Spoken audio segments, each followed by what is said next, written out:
What got us started into, what really got us started into what are we going to talk about today was an article that James was reading recently. Now, if you guys follow me on TikTok, and if you don't, that's fine if you're new.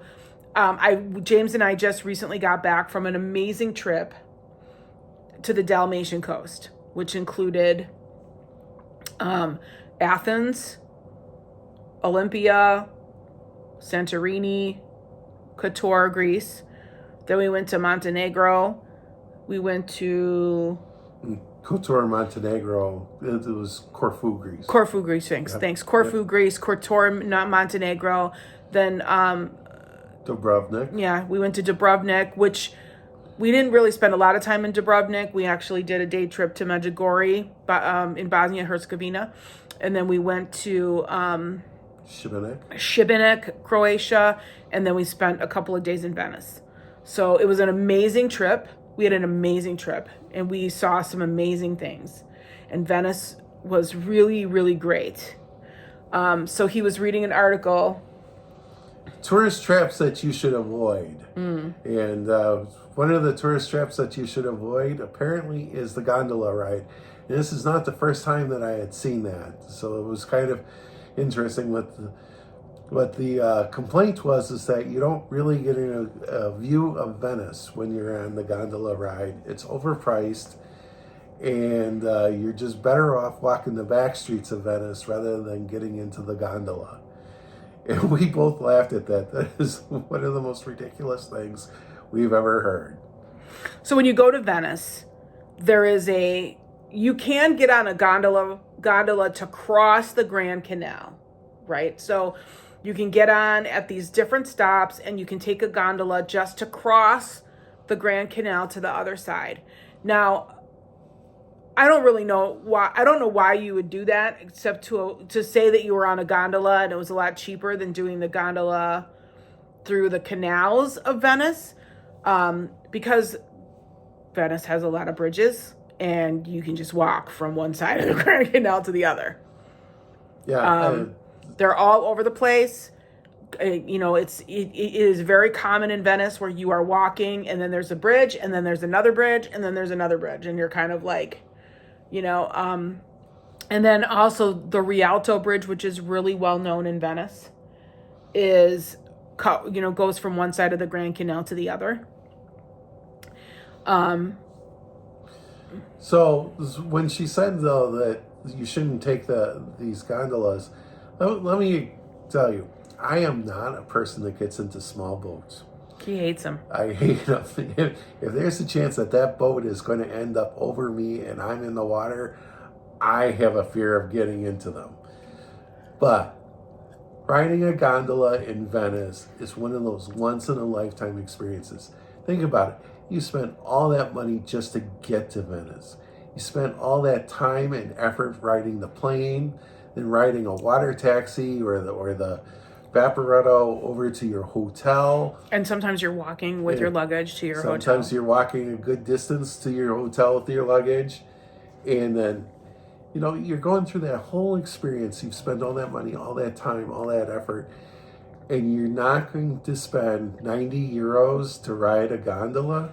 And that's what it costs, 90 euros. Yeah, it's 90 euros. It's so funny because when we were in Venice, we were on our gondola ride, and I was videoing actually the gondola ride, and we're on with our gondolier, and you can hear a couple talking to another gondolier about the cost, and the gondolier says it's 90 euros, and the person's like 90, like 90, and we just start laughing, and so does our gondolier start laughing, because they're not budging. No, they're not budging. And you have to also understand, this is obviously their living. They do a lot of training to maneuver that boat through those canals, which are really small. So we picked up the gondolier on the Grand Canal right outside of St. Mark's Square. And there's this beautiful, if you're in St. Mark's Square, it's actually, if you go to the top of the basilica, You see out the beautiful port, and it's just gorgeous. The water is so blue, and then the gondolier station is like right there, so outside of the square there. So we picked up the gondolier, and first of all, you get in, and we're not small people, so No, and they are very capable. And they will help you And you they'll just tell you have where to listen sit. them. They completely are trained on how that boat sails. The other thing is that the gondolier is not a straight line boat. It actually is shaped like a banana.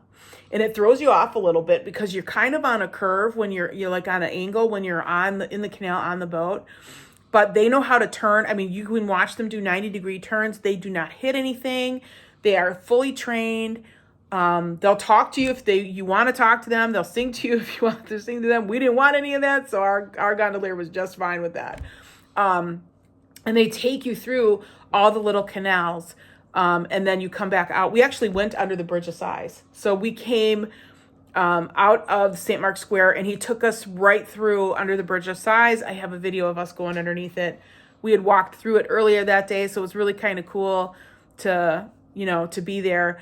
And they took us all through these little maze of, it was pretty long. I would say, like 20, 25 minutes? I would say so. Yeah, it was definitely a longer ride, and we just enjoyed it. They're all like talking to the other gondoliers, because when you're in these like little mazes of canals, it's like an echo. So they're talking to one another as they're sailing or maneuvering the boat.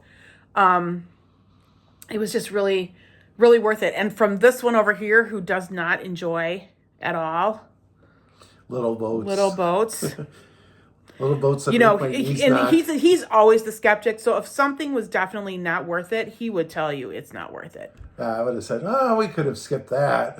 No, instead, my appreciation of it is if you go to Venice and you, like I said, you go through all that trouble just to get to Venice, and you're experiencing Venice, you would regret it for the rest of your life. If everybody would ask you, "Well, what did you think of the gondola ride?" And you go, "I didn't do it because it was 90 euros." You will spend 90 euros over at one of the more touristy places just ordering 2 chocolate drinks, a couple of Cokes, and maybe an appetizer. Yeah, that's what we spent at that. One of the oldest, it was like the oldest cafe in Venice. We went and had 2 chocolate drinks and 2 Cokes, and it was more than the gondola ride. So we understood at the time. We knew what we were getting into. That wasn't a trap. We Yeah. knew what we were going to pay because they had an outdoor band too, and they tell you right up front that you're paying for the band. So you're paying for the band, you're paying for the table service, you're paying for water. Yeah, you're paying for all of that. And when it's 100 degrees out, you're going to get water. Yeah, and it was really hot because we went during the first part of August, so it was really, really hot there. So I didn't really care, but the iced chocolates were amazing. And then you take the water bus back to your hotel. Yeah, you take the Vaporetta back to your hotel. We were very lucky because our hotel was on the Grand Canal, so we did not have to walk really far from the Vaporetta station. Or for the same price as the gondola ride that we did as tourists, you didn't do a private water taxi. We did a water taxi for the same amount that the gondolier was. So for the price of a taxi ride, you do the once-in-a-lifetime experience. Now, would I ride the gondola when I go to Las Vegas? Probably not. But no, it's not the same thing. It's not the same thing. You're indoors. No. It's. I just think again, this was this writer's opinion. I get it, but to recommend it to others, I just think that's wrong. I don't know if we'll ever get to Venice again. I mean, I loved it. I would love to spend more time. A lot of people do a 1 day to Venice. I don't think that's enough time. We did 2 full days and a half, and that half day was really more like travel. So 2 full days, and we did the entire St. Mark's Basilica, and we did Doge's Palace, the Bridge of Sighs, but we didn't really get to see like any of the museums. We did the terrace. We went up to the top. We saw the terrace. We saw the horses. We had the drinks at the oldest cafe in Venice. We did a little shopping. We walked a lot. We saw the Rialto Bridge, got a ton of pictures. We had a private tour on day 2. So we did, I think that we did a lot, but we didn't get a chance to go to any of the other islands like Romano or Burano. Or explore any of the other cathedrals. Right. We didn't have a chance to check out any of the churches. So it was... So 2 days is probably not enough. I don't understand people that do Venice in a day trip. I don't know how you can do it. There's a lot to see there. Not to mention that it is, I mean, and for somebody who's not athletic, we did a lot of walking. So let's talk about that for a minute. So, James and I obviously aren't in like tip top physical shape. So, yeah. So, I prepare by doing a lot of walking before we go. But even then, you're looking at 20 to 30,000 steps a day easily in all of these locations that we've gone to. So, you got to pace yourself. You have to make sure that you're drinking water, make sure that you're stopping. We allowed plenty of time. We book a lot of things ahead of time. So we always make sure that we know where we're going. We arrive early. Venice is easily navigatable, but you can get lost pretty fast too. And, some of those little roads and stuff will turn you around, and pretty sure then you're not going the direction you thought you were.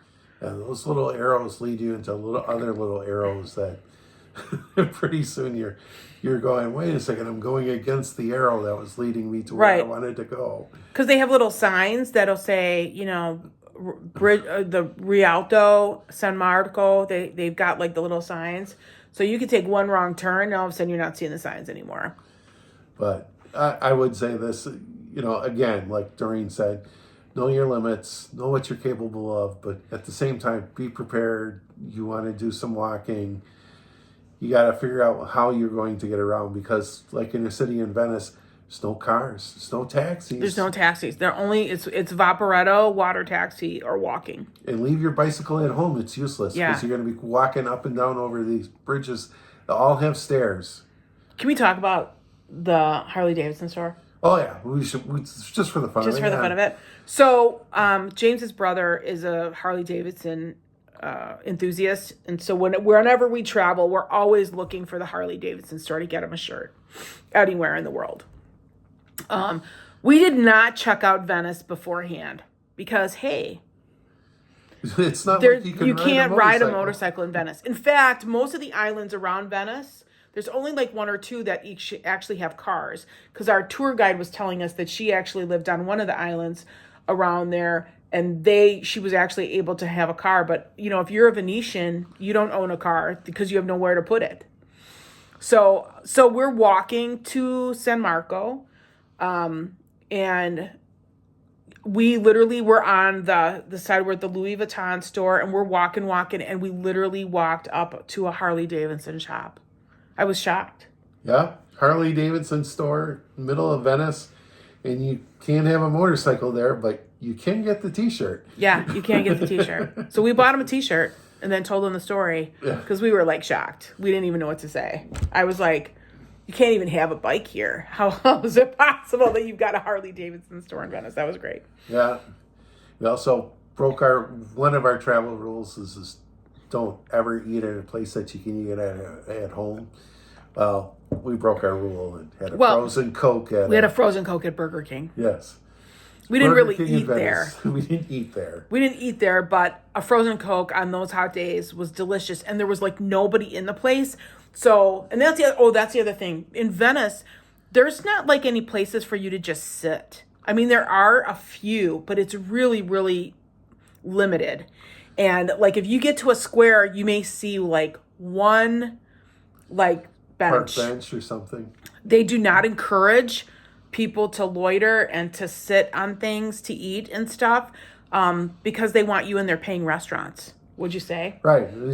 If you're sitting down someplace, odds are it's connected to a restaurant or a cafe, and they're coming out ready to charge you for water or whatever that's your right. And when we were at that cafe in San Marco, the square there, the oldest cafe, we were sitting there and watching people sitting down at the empty tables, and the waiters were like, "Nope, this is a paid.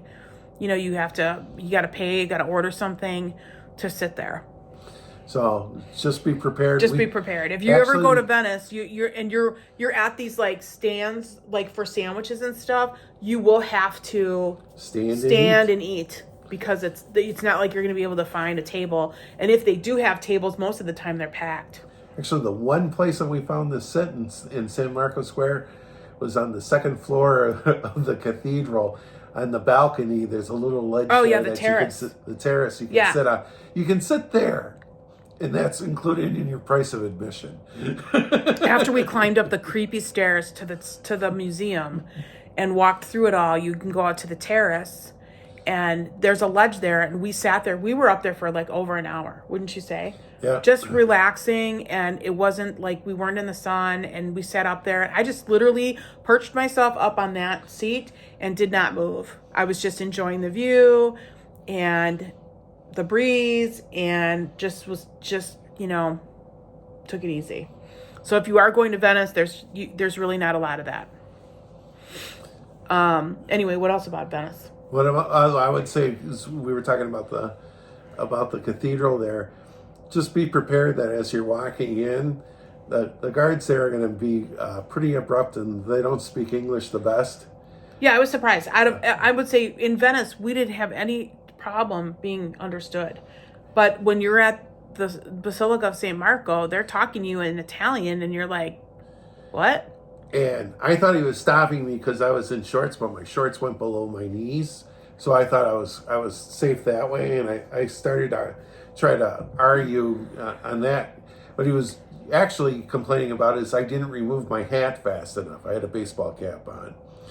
And now, me, on the other hand, I had to be covered. So, I mean, and I think that's kind of what threw you off, is because we were just coming inside, and we were actually inside of not actually in the church yet. We were kind of on the outside part. So I was surprised that he was kind of yelling at you at that part, because to me, going into the church would have been more important. And so I was just kind of surprised about that. But, sometimes I just think that they just want to yell at people.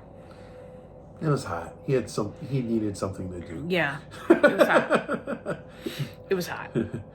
But the church is amazingly beautiful. It is amazingly beautiful. And to be in the square and to see all the frescoes and to be in the church and all the gold, just awestruck by how beautiful it is in there.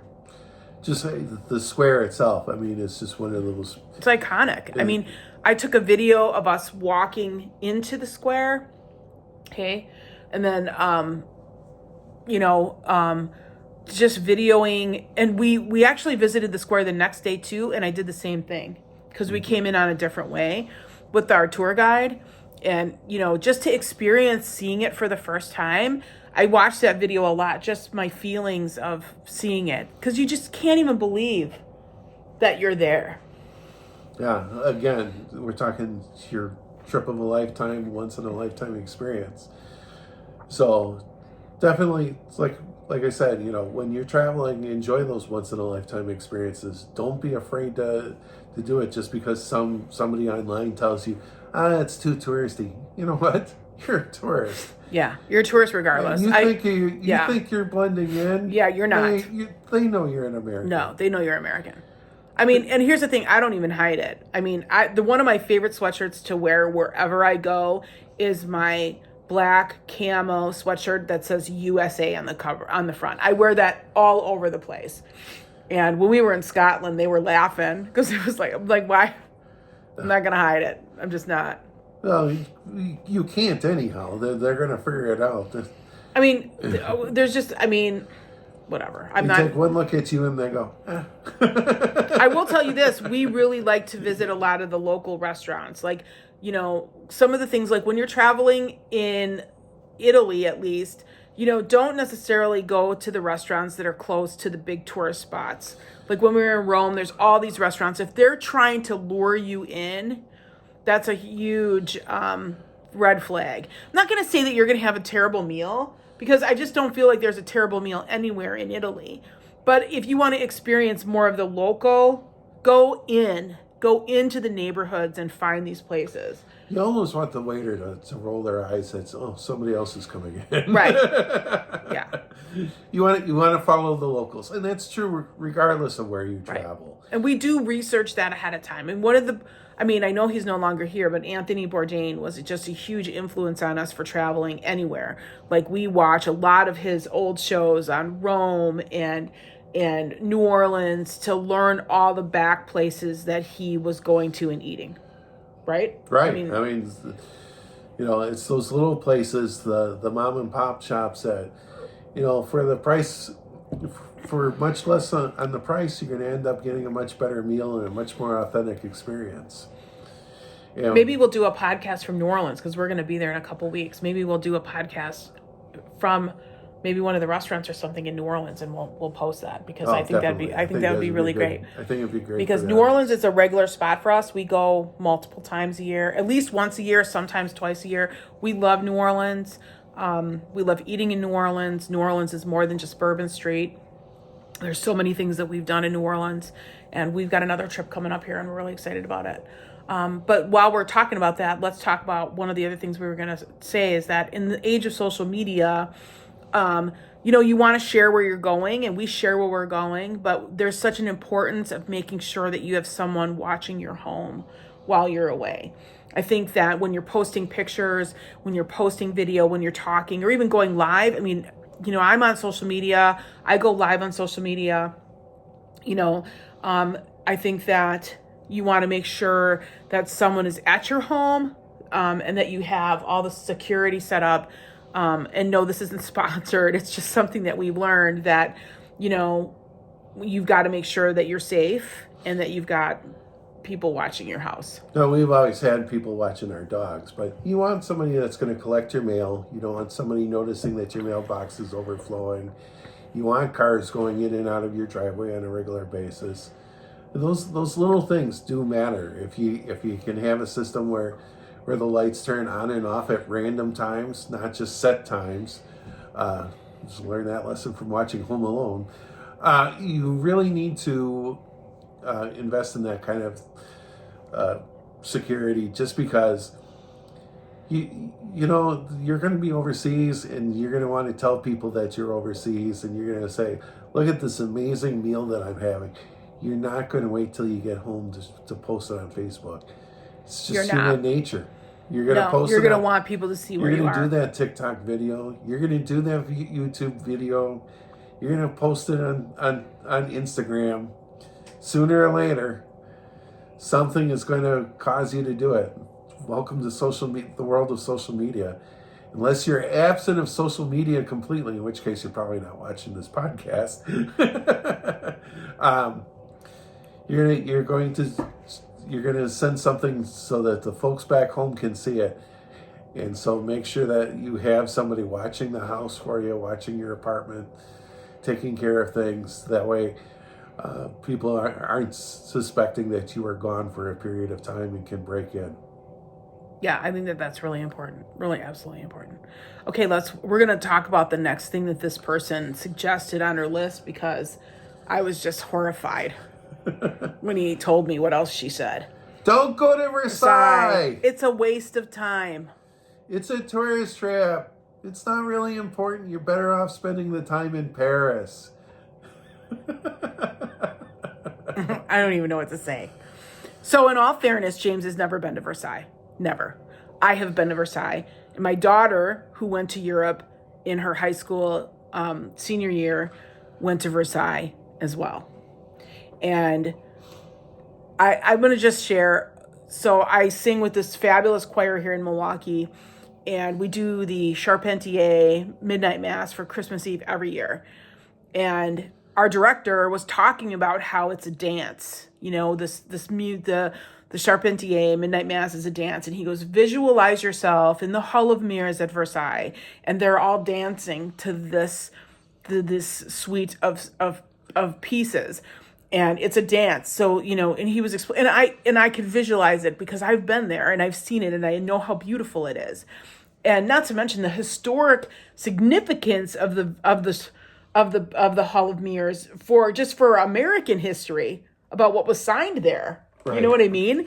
So, such a wonderful and beautiful place. And Versailles itself is just gorgeous with the rooms and the palace, and the gardens are some of the best in the world. It's definitely a must see. And I was just appalled because all she was talking about is the crowds. Look, there are crowds everywhere in Europe. If you don't like crowds, don't go. Or research when their downtimes are. Would you agree? Yeah. Or go camping. Yeah, go camping. Because there are crowds everywhere. I mean, in Venice, when we went to Venice, that's the time when the Venetians go up to the mountains on vacation. We had a wonderful lunch at this fabulous restaurant. We were the only 2 people in it. And that's where the locals go to eat, right? Isn't that what she sold us? She said that's where the locals go to eat, but because the Venetians are in the mountains, there wasn't anybody there except for us. Now, there are tons of people coming in to use the bathroom.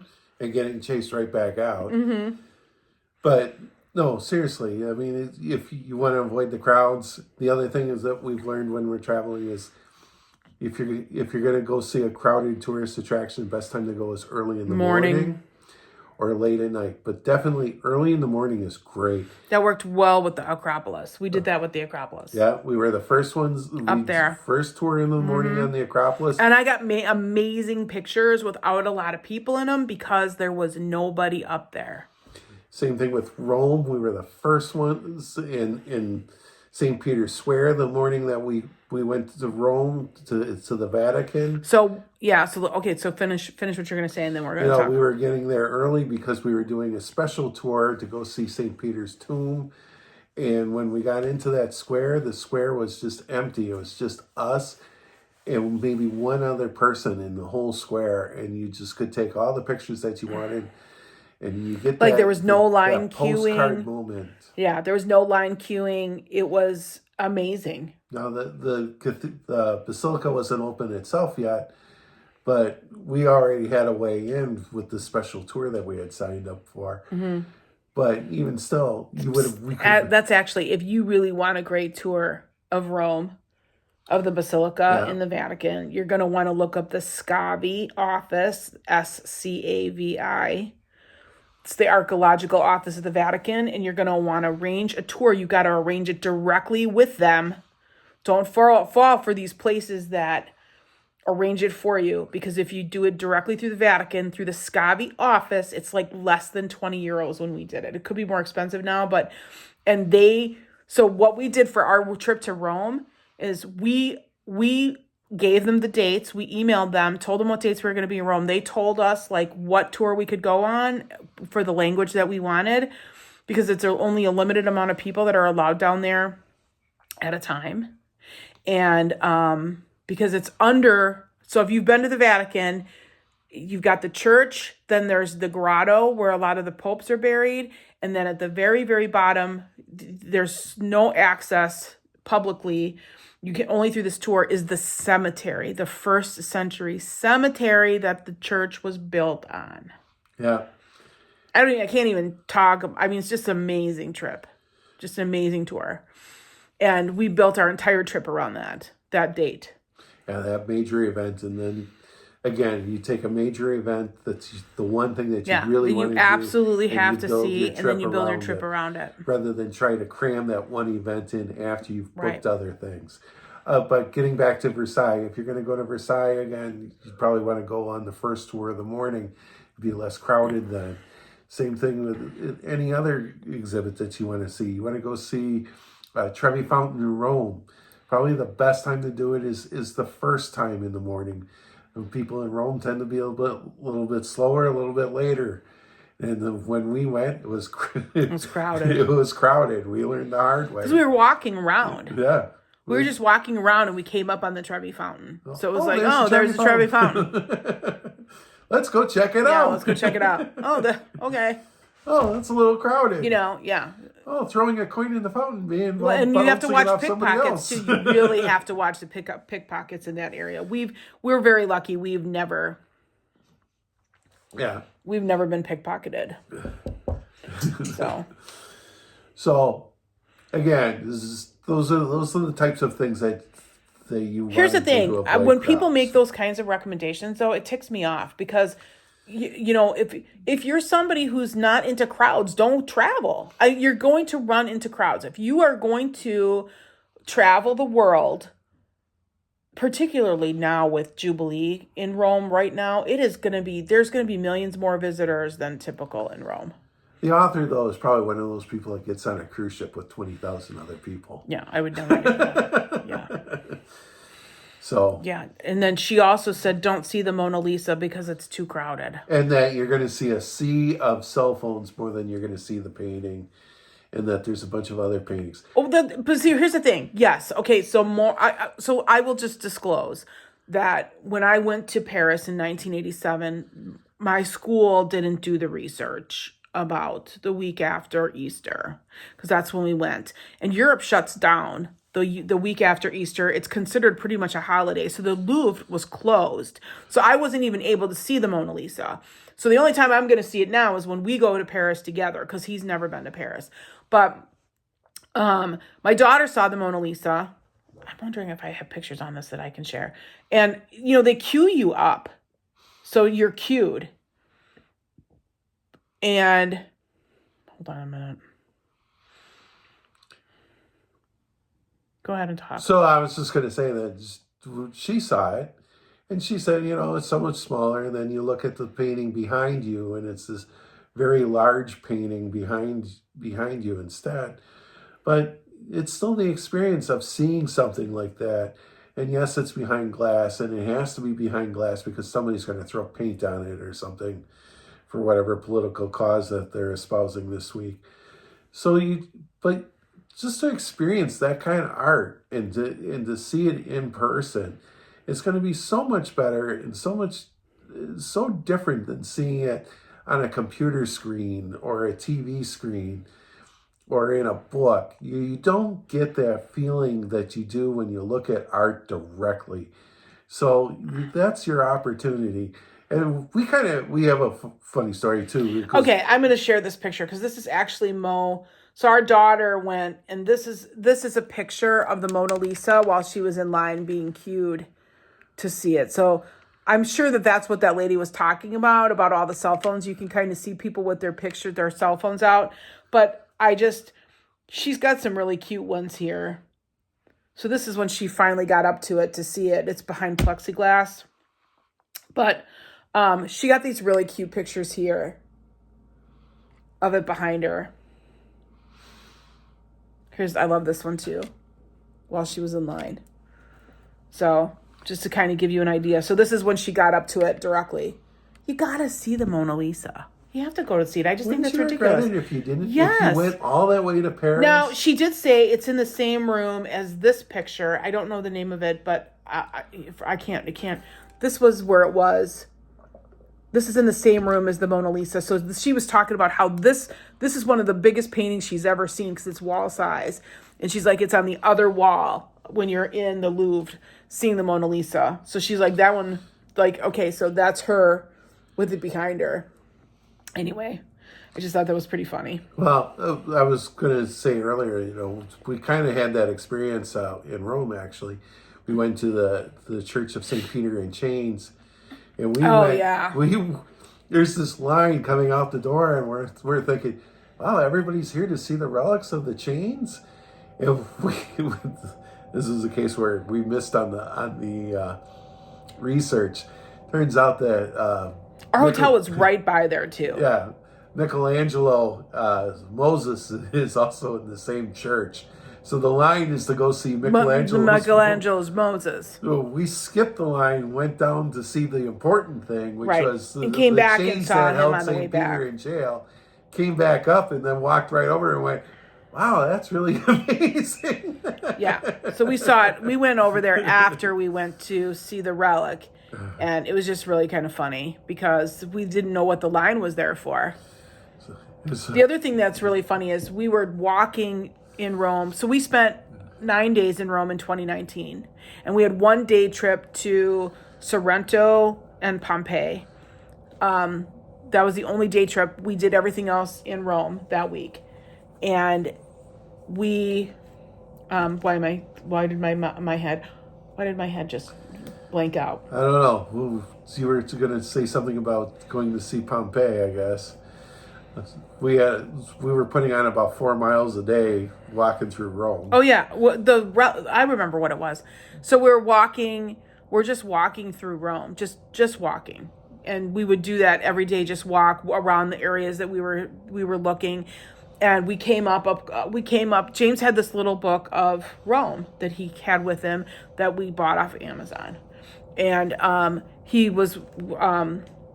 had the book out because we were walking along and there were these ruins that were just in the middle of the road. And we didn't really know what they were. So James pulls out his book and reads that this is basically part of Pompey's circus, and that when the Ides of March happen, they have actors that come down and recreate the stabbing of Julius Caesar, and that this is the area, right? This is the area. These are these is like the oldest ruins in Rome. And understand, we're at street level. It's down quite a bit. Yeah, we're standing on a bridge, basically. Yeah, we're standing on a bridge looking over it, and we kind of walked around it, and then all of a sudden this other couple, I think they were from Canada, yep, they were from Canada. Oh, he's got a black book. I bet you he knows what these are. And comes running across the street at us. And, we were telling him what was in the black book. Basically, the book just said, these are the oldest ruins in Rome. And it's just amazing how you're just walking about and you come across all this stuff in Rome. Rome is just so ancient. And then even when you're looking at the architecture, the modern and the old, you'll walk out of a cathedral or a church and you'll see just in this with the architecture, you'll see the new, and then you'll see a really old rooftop. It's just amazing how they mesh those together. Or the old aqueduct running right through a bunch of apartment buildings. Yeah, amazing to see. It's just amazing. Rome is just an amazing city. Just an amazing city. And if you eat the food, you'll never want to eat Italian back here. No, in the you United won't. States You're ruined forever. You'll never be able to come to the United States, and you'll never eat American Italian food the same again. You'll always want fresh pasta. You'll always want pizza the way they make it over there. Fresh mozzarella. It's just amazing. So amazing. What's our next topic? Don't go to Santorini. I think that was kind of her thing. Don't go to Santorini because it's too crowded. We actually did hear this a lot in a lot of the YouTube that we watched. So Santorini was one of our stops in our most recent trip. So we went on a cruise, and I'm going to say it's a cruise that's a small boat. So there weren't more than 650 people on the boat that we were on. And so we went to Santorini and spent the day in Santorini. And I was surprised because they got us off the boat fairly early, and we did book an excursion through the cruise ship. So our cruise ship is the cruise ship that we go on. We are spoiled because they really do a great job on the shore excursions. So they get you off the boat on the tour bus. They took us out of, now the way Santorini works is they bring you in differently than when you come out. So in one of the port harbors, they had all the boats all the buses lined up. You get off, we had a number, so we knew what bus we were on. The bus went on this huge, if you've gone to Santorini before, it's a caldera. So, the volcano is in the middle of the caldera, and it's still there. And there's nobody that lives on the one volcanic island because it's still kind of I don't want to say active, but let's just put it to you this way. When we pulled in at 6:00 in the morning, the smog that was there, the fog, is partly because the volcano is warmer than the air around it. So when we pulled in, it was really, really foggy. But by the time we had gotten on the boats, the buses, and went to Fira. Well, Fira is the capital. It's OIA. Ia. Ia. We went to Ia first, which is on the end. It was a beautiful sunny day, and it was just the caldera looked absolutely beautiful. And all the cities are like on top of the caldera. So the view is just, it's breathtaking. It's breathtaking. But for climbers, I'm just going to warn you. Santorini is rough if you are not somebody who is mobile and can walk. And even with the bus, getting you can't get the buses into the little cities, so you have to walk. So they park as close as they can, and you walk uphill. Uphill. As in up. Up. No, we were in and it was hot. It was hot. It was hot, and we were lucky because Ia wasn't that crowded. I loved Ia more than Fiera. I thought Ia was very quaint. I loved the little streets. The streets are very narrow. I loved the white houses with all the flowers. The view from the caldera is just beautiful from up there. It's just a really wonderful little city, little town. They have people that were giving out samples of food while we were walking through there. Gelato. Free samples of gelato. Yeah. On a hot day. On a hot day. Yeah, it was really great. We got to see the church, the Blue Dome, because the Blue Dome church that's really famous for Santorini photos was there. So we were able to get some beautiful pictures. So we went to Ia first, and then we went to Fiera. In Fiera, we had lunch there as part of the excursion. And this was one of the restaurants that literally is all the way at the top. So if you've been to Santorini before, they have like a cable car system. So you can get on the cable car and it lets you off, and then you have to wait for the cable car to go down. So this restaurant was even higher than the cable car. So we were walking. This guy was like, I ain't walking another step. And I'm like, well, the restaurant's like right over there. Literally, so, I'm done. And she said, the restaurant's here. And yeah, the restaurant's right here. All right. And but I thought he was going to die. I will say this about Santorini. We met this one couple on the strip with it, and we had talked to them and had done other activities. And what they told us about their Santorini experience was they had a hard time because they did not book their excursion through the ship, that when they went later on a tender and they went directly into where the cable car goes up, then there was another cruise ship there that had just dumped a bunch of people there, and there was a whole group of people there waiting to take the cable car up. So they found themselves not able to go up and experience Santorini that way. They were stuck on the sea level. Right. So the sea level has like shops and stuff down there. So that's not like you can't do things, but the view is up. Right. So because we've booked excursions outside of the ship before. But they hadn't booked any excursion. They hadn't booked any excursion. So the they cruise ships get caught up in the crowd. Yeah, they did. And I was really thankful that we booked our excursion early and did the early one. And again, it was a hot day. We had a great lunch. The view was amazing. We were only there for one day. But it was really, Santorini was worth it. I didn't feel like we didn't walk to like Ia. Like I think some people do the walk from Fiera to Ia. I think you probably could, but I'm not interested in doing that. And they had all sorts of hiking options. They had you could even hike down from Fiera. Oh yeah, on the donkey, on the donkey trail. Yeah, which I thought was nuts.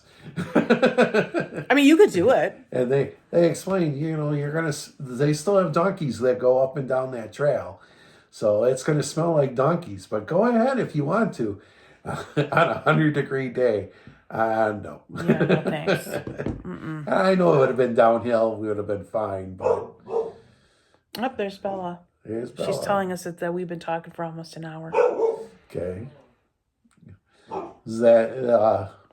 So that's the last topic I've got for today. Was don't go to Santorini because it's too crowded. Yeah, that's...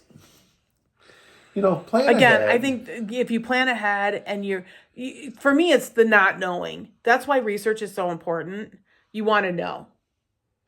You're going to, in these types of cases. So now you've been warned. Santorini can get crowded. How do you get around the crowds? Well, you make a plan. You make a plan that you're either going to have a private car or you're going to take a tour, and you're going to go first thing in the morning. You're going to have your breakfast in your cabin if you're taking a cruise. Figure out a way to get around the crowd. Don't let a crowd possibility intimidate you from seeing what you really want to see. You spend all that money, all that time, all that effort to get to that place, to see it with your own two eyes. Enjoy it. Yeah, but figure out the best way to do it. Agreed. Yep, I agree with that. Yeah, you want to be as educated as possible about where you're going and being prepared for any obstacle because, again, you paid all that money. There's nothing that's stopping me from seeing what I came to see. Just on the subject of crowds and getting there early to avoid them. When we were in Scotland, we wanted to go see Loch Ness. So it was the one thing that we really, really wanted to do. Doreen really wanted to do it. We made sure that we had a private car waiting for us at the dock. And the private driver drove us to where we wanted to go. And we were, that whole day in that part of Scotland, we were 2 steps ahead of the tour buses. And so we got to experience these places and enjoy them before the crowds. And let's just say that excursion was not through the ship. So priority goes to those people that have booked through the ship. So you got and I'll tell you, we were on the first tender out, like in Dubrovnik, because we needed to be on the first tender for Medjugorje. Don't be afraid to talk to the ship about that. Say to them, hey, this is what we're doing. We would have booked it through you, but you didn't offer this type of tour. We'd really need, though, to catch our driver first thing in the morning if this is going to work. They actually put us on the tender where all of the workers had all their stuff for the tender bag. Yeah, they literally had the tent and the water everything bottles. In the water bottles was all like on that tender, and we were on that tender for Dubrovnik. Yeah. Because so they weren't even set up for us, but they let us go on that tender because we had to meet the driver because the whole Medjugorje tour was 3 hours there, 3 hours back, plus what we did in between. So we got back really late. Remember plus that? Plus a border crossing both ways. Plus a border crossing into a country that is not part of the European Union. Correct. So. And we did that without any issue. You want to do that with a guide. Yeah, you do. Absolutely highly recommend. I think the one other thing that don't be afraid to plan your own trip. Like James and I are not big fans of organized tours. Yeah. The organized tour, you'll find yourself on a tour bus and they'll be going, well, there's Anne Frank's house. If you look out the window, if you haven't that's my story. That's not your story. All right. Well, then I'll tell the others. Yeah. I'll tell the Jay Weber story who said he was on a bus and they said, that's where Julius Caesar got stabbed. And he's like, why are we stopping the bus? Because the bus has got an itinerary. Sure does. And it's got to go where it's got to go. And it's got to go where it's got to go. And if you're not seated on the correct side of the bus, you missed it. Yeah, that's true. So just be aware when you're going on an organized tour, you're at their mercy. Right. Let's talk about that for Rome. So I'm going on a Rome pilgrimage trip with my church in May, and I'm going with a group. And okay, so our itinerary is Rome and Florence and a couple of other stops in Tuscany and then back to Rome. So we're in Florence for like one overnight. And I'm looking at the itinerary and I'm like, okay, why is David not on this itinerary? I mean, you cannot go to Florence and not go and see David. That's like it's like not riding the gondola in Venice. Exactly. And so the day of the pilgrimage meeting, my husband over here, I sent him instead. He's not going because he doesn't have enough vacation. We're going on another trip in the fall and together. And so I said, I want to send you to the itinerary. And I said, I want you to ask about this because I I'm not afraid to travel to Rome by myself, and I'm not afraid to book a room by myself. I'm actually thinking about going the day before the tour takes off because I'm flying my airline, not their airline.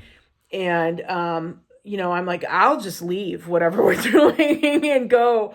So he asked about the David thing. So why don't you share that, what they said? So what they said is that, yes, you're correct. David is not on the itinerary with a group of older people on this trip. He said if we tried to cram in too much, we'd run the risk of killing some of the people on the tour. I noted that one of the stops on their tour was literally right next door to the museum where the statue of David is housed, and that from there they're being released supposedly for lunch. I said, would that be an opportunity for Doreen to go see the statue of David? And he said, yes, that actually would be if she wanted to do that rather than go grab lunch. And he said to contact him a couple weeks before they actually go so they could firm up the itinerary and give her a firm time that she could go see the statue. We'll probably do it a couple months before, just because you want to make sure you have your ticket ahead of time. You don't want to take the risk that, okay, I have this window of time, and now all of a sudden they don't have tickets for that window of time.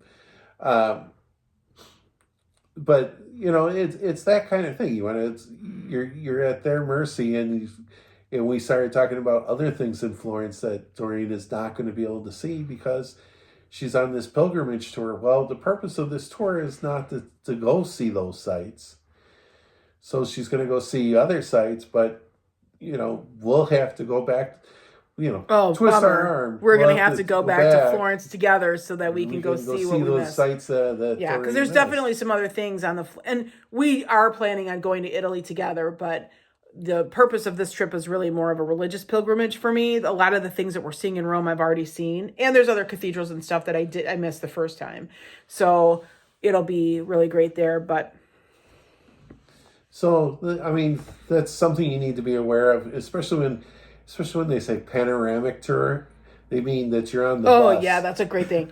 Panoramic tours are tour bus things. They don't really get off the bus. You're driving around on the bus. So when we went to Scotland, we went on a British Isles tour that started in Dublin. And I said to you, as soon as I saw the itinerary, I said, we're going to get off that plane and they are going to take us on a tour of the city. That's what panoramic is. So we literally arrived in Ireland at like 6 o'clock or 7 o'clock in the morning. And we had been up. We did not sleep well on the plane. And because we should share this too. If you are flying in a group and you don't pick like business class or an upgraded flight, when they do the tickets for the entire tour, you don't get to choose where you sit. So if you're with a couple, you may not be sitting next to your husband or wife because they don't let you choose. And we found this out the hard way. So we spent a lot of money on our trip to Scotland in 2023. And I was really mad when I wasn't able to sit next to him on the flight or the flight back, because the airlines, when you buy in a group through a travel agent, they do not allow you to pick your seat, which I think is crap. Because when you're spending that kind of money, that's BS, So, and that they said the same thing for this trip with the pilgrimage, and that's like an airline thing. That's not a tour thing. So that's why you're better off, probably, if you need to sit specifically with your husband, you're better off going with land only and then booking your own flight, which is what I'm doing for Rome. I'm flying alone. I'm going to book my flight through American Airlines as on a Main Plus thing. I've got credit. I've got all kinds of stuff. And don't be afraid to do the land only thing. Just make sure that the timing is right, so that you book your flight accordingly, so that you're there ahead of time to greet the rest of the tour. Right. And that way, if you have frequent flyer miles through United or American Airlines or whatever, and that's the way that you want to fly, then go ahead and fly that way. Don't bind yourself to the way that they're traveling. That was probably our biggest mistake on the trip to Scotland. Oh, was I bugged about that? I was so bugged. Scotland and Ireland. But like Doreen said, though, once we got to Dublin, what did they do? They shoved us onto a bus. They gave us the panoramic tour of Dublin. And the panoramic tour was right around the bus until your hotel room is empty. Right. You're ready. And same thing when we got to Edinburgh. Panoramic tour. Right. It's like, can we stop the bus? Yeah. Can we Panoramic look at is stuff? just on a bus. Yeah, they don't like stop and talk to you and let you know what you're seeing. It's a panoramic tour, so you're just driving around and looking at stuff. With the guy in front talking over the loudspeaker. Hopefully you hear him. Yeah, we didn't book any panoramics on this Dalmatian coast tour that we did. No, you definitely want to avoid that if you can. I mean, it's fine, but you might as well at that point just hop to the. It seems like all the major cities have the hop on, hop off city bus tours. Right. You might as well do that, and that way, if you see something that you really want to stop at, you can hop off the bus and catch the next tour bus. Right. Okay, so I think let's wrap up this podcast this week, and I think our next one is going to be from New Orleans. Yeah, great. Yeah, we'll do, because we're going to be going in a couple weeks. Now, this is being recorded after the New Year's Day incident, but we love the city, and we're going down there to support the businesses that we visit on a frequent basis. So I think we'll do a podcast from New Orleans and show you a little bit of the places that we like to go. And when we go, what does that all entail? Because so many people ask us for an itinerary. Right. We're gonna be staying in the French Quarter, but not on Bourbon Street. No, we never, ever, ever stay on Bourbon, ever. It's just too noisy. It's too You're not noisy. gonna sleep. And here's the other thing too. We don't spend a lot of time on Bourbon. I mean, we're in our 50s, so it's not. I have no desire to go down there. That's not what we go to New Orleans for. I'm from Wisconsin. If I want to drink until I puke, I'd go to Cudahy. I mean, yeah. We don't need to go down there to drink. And it's really not what the city is all about. It's really not. So, yeah, I mean, the rest of the city does not go to Bourbon Street if they can help it. No. Or at least that's what we found. Yes. So. Okay. So until next time. Yeah, well, it's good to see you on the Worldwide Wide Wiggy Network. You bet. See you later. Bye.